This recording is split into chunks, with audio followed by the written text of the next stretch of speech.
Cool. Okay, then let's start. Yes. So I'm just going to say a couple of words or a few words about why we're here, and that is to research this aspect of creative collaboration and how does that fit together with radical responsibility. When in radical responsibility, there is no we in responsibility. It's only individual responsibility. And how does that then work with creative collaboration? And yeah, it emerged in our conversation about possibilitator training gathering, which was set up, and somehow the creative collaboration didn't happen. It was, yeah, and you found your no, and you said, no, I'm not gonna, I've changed my mind, which is fine. And I'm curious about how does it, yeah, what's the question? Is this, what's in the way of creative collaboration sometimes? Like, what can get in the way, or what is necessary for it to be able to happen? So, yeah, what is your experience with that? Yeah, what I found out recently in the research about this last project, it was what came in my way, and I think there are different ways possible. Was that me as a space holder, I was not radical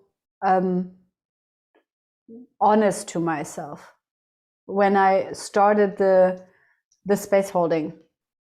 So this, I realized I was in the I decided to hold space out of the responsible victim space in myself. Therefore, I already invited low drama into this space, into into a low drama space, collaboration cannot happen. And therefore it did not happen. Even I was asking, but out of this out of the victim position, I was asking that people are actually then rescuing me, and there were enough space holders. They were not jumping on that. So it was actually the resistance. It was not that someone would have given me the feedback, hey, like we came then together and we found out that I made this decision out of this hidden purpose. And the answer was actually the resistance of the collective, that no one was rescuing me. What was actually really cool, because it was like, it emphasized the my reaction. Like it emphasized that I needed to look at myself, like what is not working, why is no one really, I needed to drag them almost into this is how it felt for me. And I think this is the dynamic. When it was out of the victim mode, I was inviting rescuers or resistance, like the persecutors who said, no, I'm not available for that. Do your own thing. I will not support you. Like, great. Where actually there's a distinction, because no one said I will not support you, but it's like, tell us what kind of, like, tell us what you want, right? And so it was that support. And I get the sense that there's this so that it starts with having, do I really have a yes to collaborate, or to do this project? So it starts with one person committing from a place of authentic commitment. Yeah, I totally agree. And that was not there. And I would say chances are high that a lot of projects are or space holders are jumping in under pressure somehow, whatever pressure this is, and then already the space, like the blueprint, the anchor into to the atmosphere kind of is already set in, like this is the stake in the ground somehow. And this is how it started. And it was, yeah, until I finished it and said, okay, it's a no. I actually have a no. And I admitted it, then it could die graciously. Yeah. Okay, so mm-hmm. I'm getting this sense that actually an act of creative collaboration is to end a project. So what happened was creative collaboration to navigate to that radical responsible point. Do you have a yes or a no? And that is then navigating to the there's no we in responsibility. What do you want to do? What are you going to do about it? Is that what you take a stand for? So and what I remember is, like, you were navigating me in this other meeting to my authentic necessity, like where to my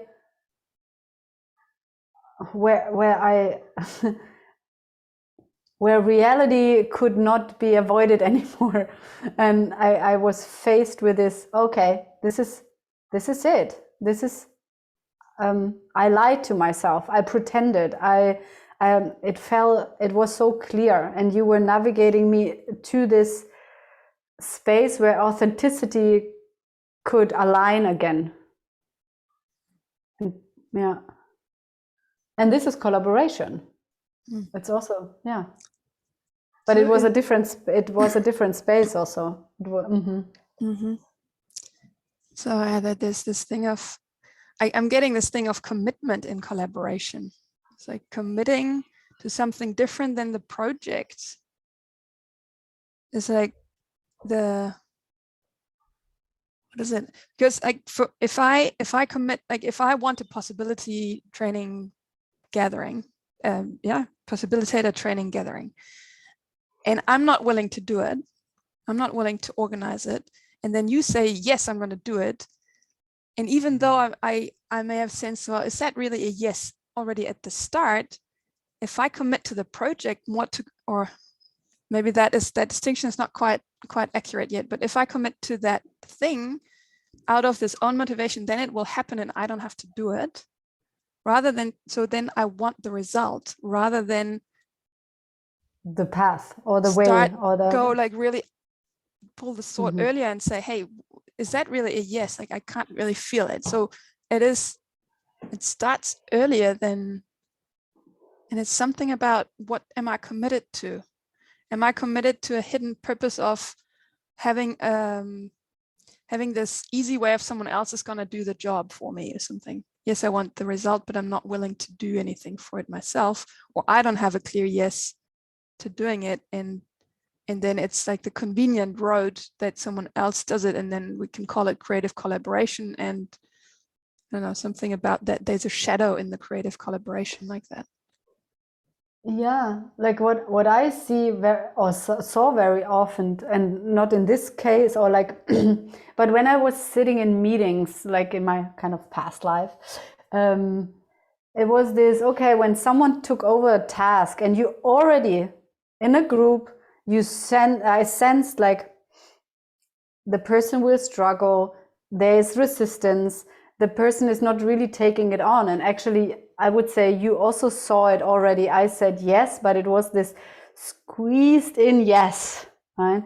And that there, like you said, there already also the radical responsibility and the collaboration started. And that, or like also the collective and but every part in the collective did not say anything. It's like you had also the chance to say what you just said. It's like, okay, hey, why? And taking ownership of this co-creative drama, what we created. And of course, I was the source. Yeah. There was also a push. There was also kind of this, okay, when do you create it? It was your vision and you have the vision. It was like, do I have the vision? And I was really confused and like, do I really have the vision? Obviously, maybe I don't see something, you know, so let's say yes.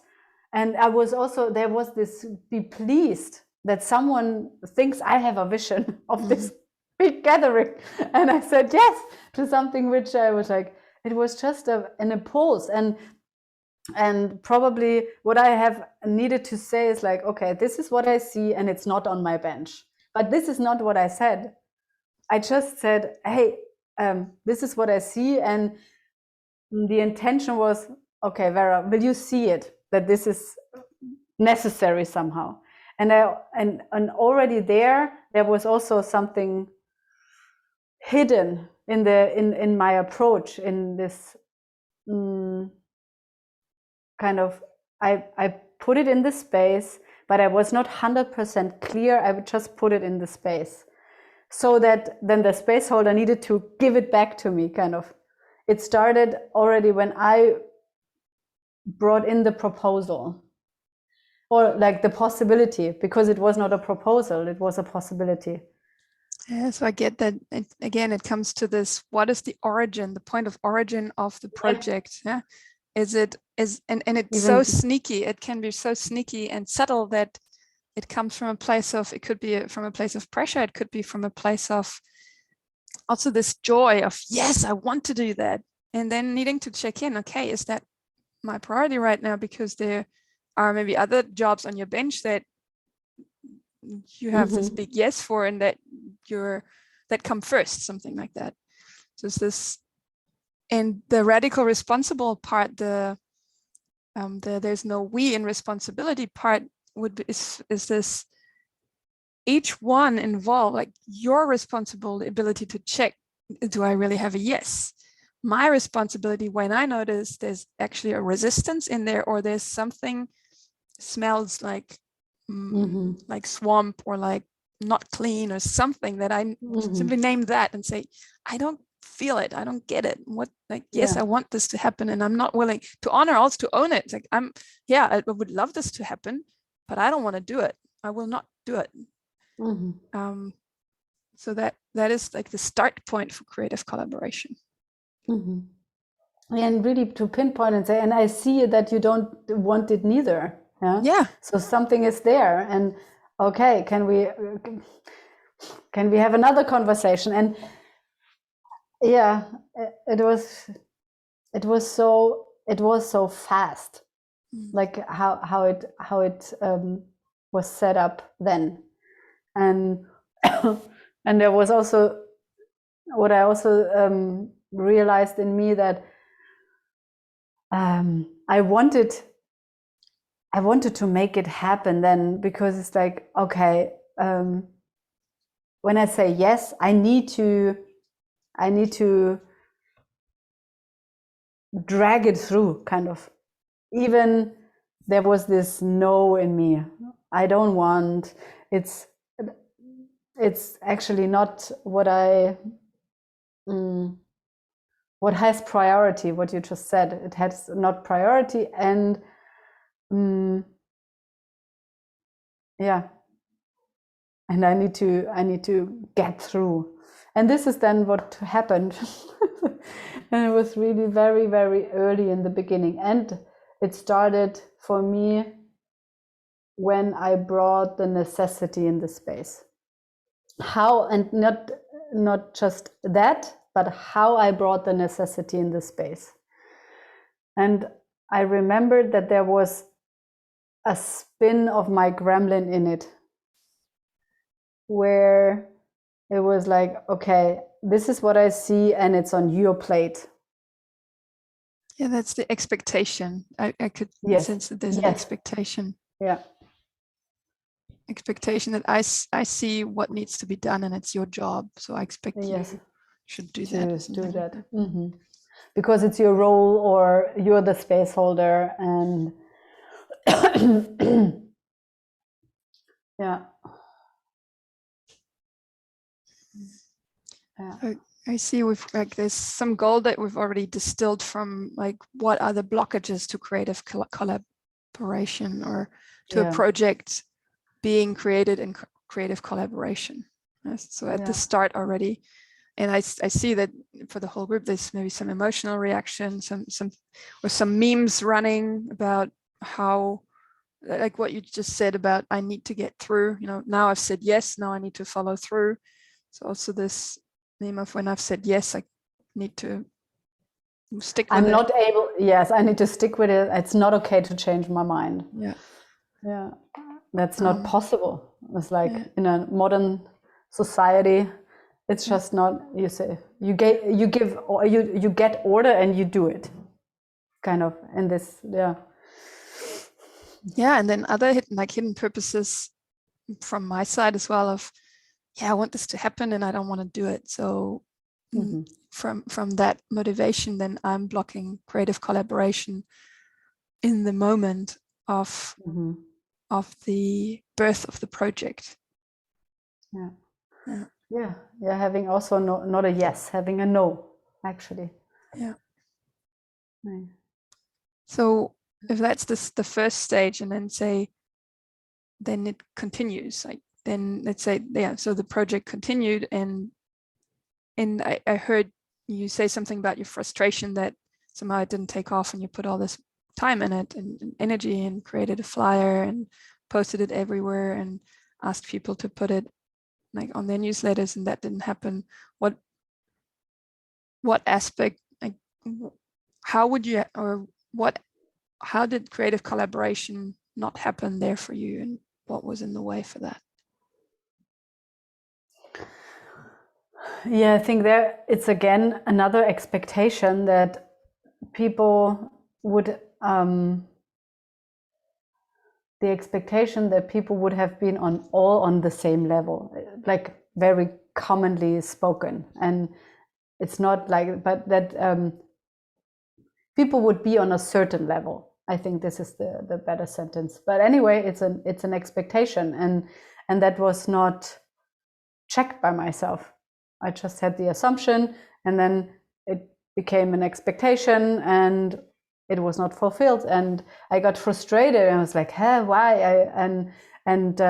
I started to ask people, and what was special, even to the people I asked them to, for example, put this in the newsletter, and there were not so many people having already newsletter, but the ones who have even did not add it. And it was like, wow, what? So there was so much resistance in the space of supporting the gathering, or to create the space for also external people. And there was also then confusion, which was a lack of clarity was also there, that it was first like an internal thing, and then there was we can open it for the public, and people were confusing, like it was not so clear for every possibilitator that there's public involved.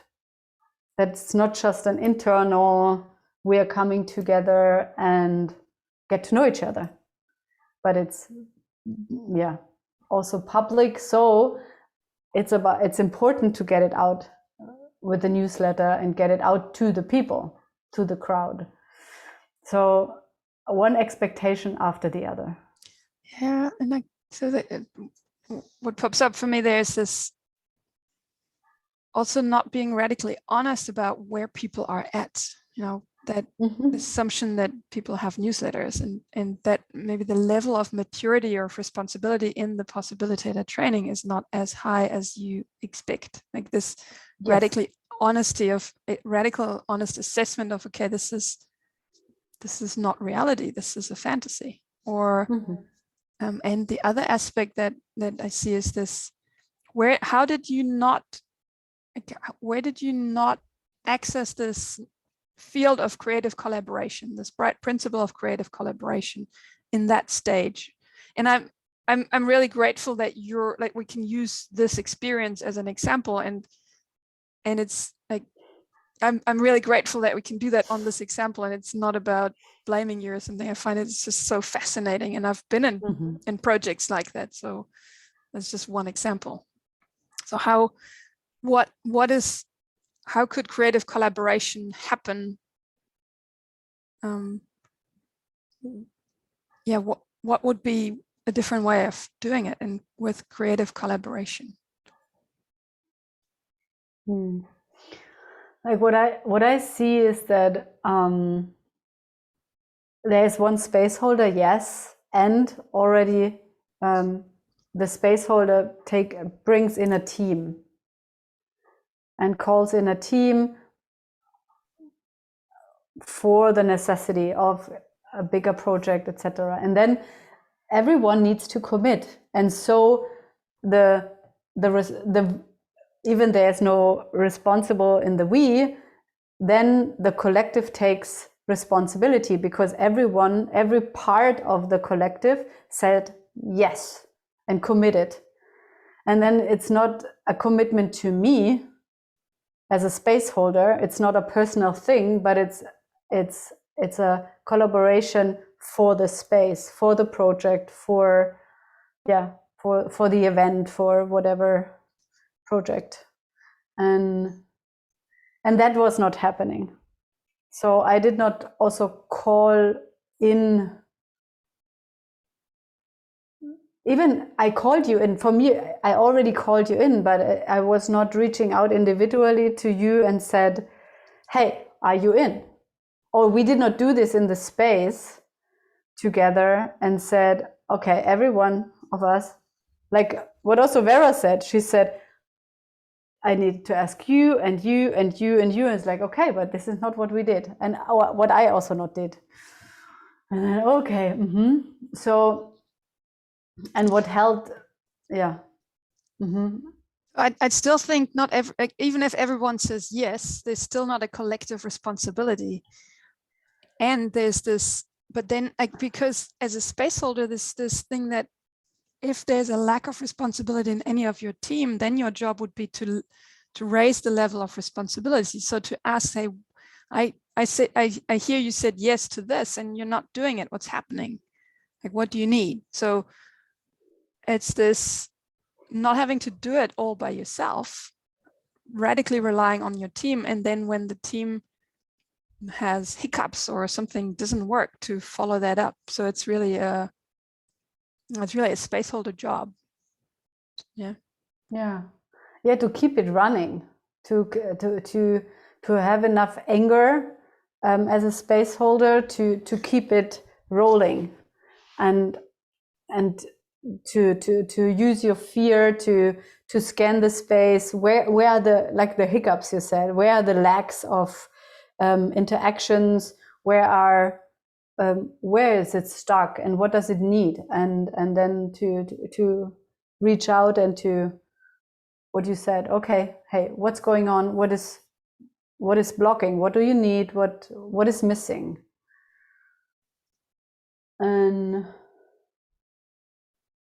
And yes, it's like what I would say, what definitely would also support is this, and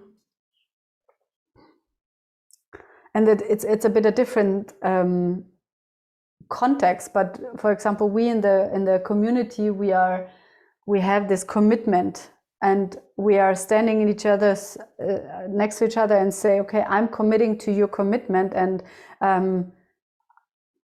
you're part of this community, and I'm honoring and respect you as that. And I think something similar, translated in a project way, would be necessary to shift it into a collective space. Even there are the parts, the individuals, and as you are weaving into everyone and say, okay, I'm committing to this project and to you as a collaborator, then it's a commitment. It's like it shifts you energetically into this bigger space. And then of course it's up to me. There's no we do it, of the team did it, okay, and I'm part of the team and you're part of the team. But something like this, I think this is like an energetic shift needs to happen, or like a ritual, like a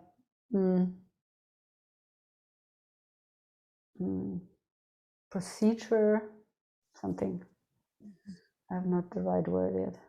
Yeah, so yeah, I taste something like that I sensed already at the start of this project. Yeah, so when you say yes, I'm going to hold space to this project, and it comes from this authentic yes, then then I can commit to your commitment if I have a yes for the project as well, or I can commit to your commitment to make this happen.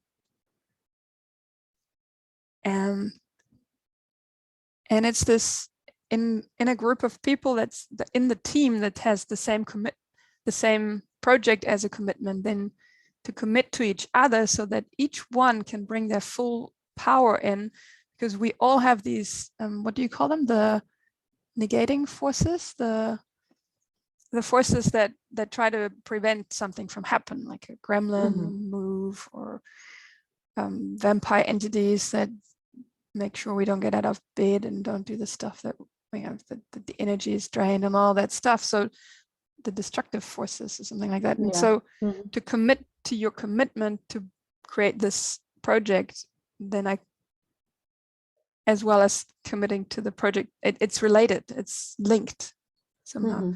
And I love what you say about there's an energetic shift, and there is like a being or an entity of itself that we're feeding, basically. It's through an organism. Each individual, it's the organism. It's that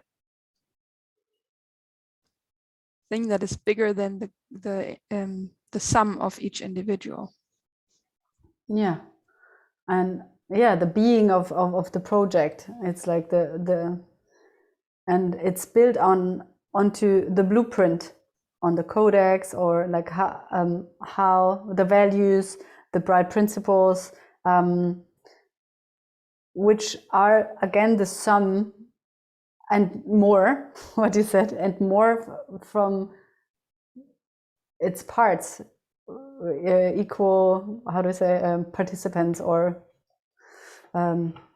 space holders. Wow. Yeah. And I see sometimes, like when we are collaborating here in Schloss Glarizek, I see it partly happen, and not so consciously, in the sense of, okay, this is the first step, and then the next step, and this is kind of, we are not building it up, what we just described, also on an energetic level, that it's somehow clear that there is a being, but how you relate to the being and how you commit to this space is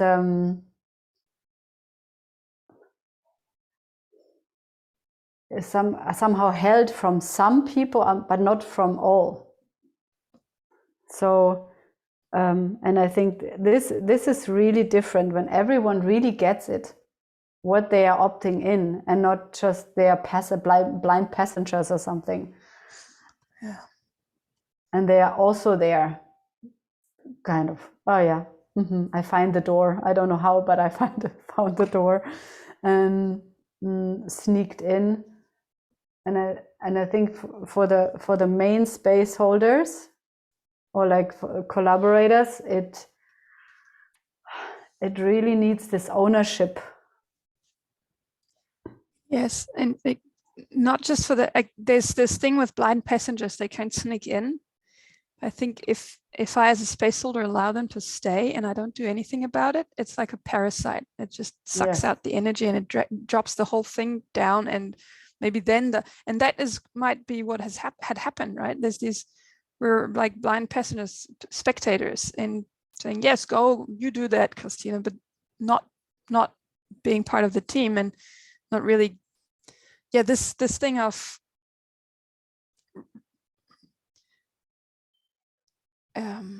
radically safeguarding the space from that to happen. Mm-hmm. Yeah. And I'm getting the sense that, so does creative collaboration need one space holder, Christina? Is that what it needs? Yeah. What just came into my mind was, okay, and space holder, and who's the space holder? Which qualities you need to have? And what comes into me is also like you have a game world builder, which is the main space holder, and then you have a guardian, and then you have the village weaver, which is checking that the project itself, the people are connecting, and then the evolutionaries, which are also kind of responsible for the process. And I think this is and the emotional like patterns and care and social part. So you would need to have all these different kind of qualities and archetypes in the team so that it can really thrive. And the main space holder is the game world builder, actually. And then the others are, and the game world builder can do nothing without the guardian, the village weaver, and the evolutionaries. They can just not do anything. It's like, this is what I did. I dragged, like I made people do something. I almost forced them with 3 emails or so, you know, and then somehow they jumped on board. Okay, there were also, I'm exaggerating, it was not all like this, but some parts were like that. And like, okay, so what would have, yeah, this is what I think would be necessary. So like tell me more about the game world as the main space holder. Like the game world builder. Yeah. Yeah, the game world builder is the builder of the project, who brings the different kind of archetypes together and is asking like, and is asking the collective intelligence, okay, what guardian, what do we need to do first? Like, what is the first step? And of course, the game world builder has also the capacity of the guardian in itself. Like the game world builder best is kind of balanced in the experience of all 4 territories, and is a game world builder, and would need the guardian at the beginning to come together and say, okay, what are how you get into the project, what is the codex, what are the criteria that, I don't know, people come and people leave, and how you're gonna stay, how are the rules of engagement, and the requirements and everything like this, so that you that you can build up the foundation. And then, yeah, I would call in the village weavers and would say, okay, how can we spread the word?